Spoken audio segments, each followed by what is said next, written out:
So Katie, this is going to be a unit on unsupervised learning? Unsupervised learning is something that's very important because most of the time the data that you get in the real world doesn't have little flags attached that tell you the correct answer.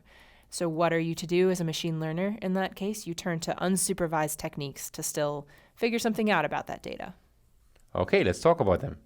Given a data set without labels, or where all the data points are of the same class, there are sometimes still things you can do to extract useful information, like this data set over here, where I would say this data set is structured in a way that is useful to recognize for a machine learning algorithm.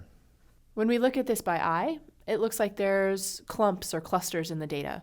And if we could identify those clumps or clusters, we could maybe say something about a new unknown data point and what its neighbors might be like.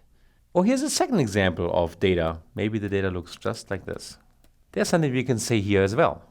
Right. So all the data in this example looks like it lives on some kind of line or some complicated shape that you seem to be drawing in there right now. Yeah, and it's used to be a two-dimensional space with x and y over here. But somehow we can reduce it to a one-dimensional line. So that's called what? That's called dimensionality reduction usually. Dimensionality reduction. So we learned about a little bit about clustering. Clustering is what we'll learn in this lesson. And we see here an example of something also called unsupervised learning of dimensionality reduction, which we will get in a future lesson. So these kind of things where you find structure in the data without labels, they are called unsupervised learning. And we're now going to dive into the wonderful, wonderful, magical land of unsupervised learning. Sounds great. Let's dive in.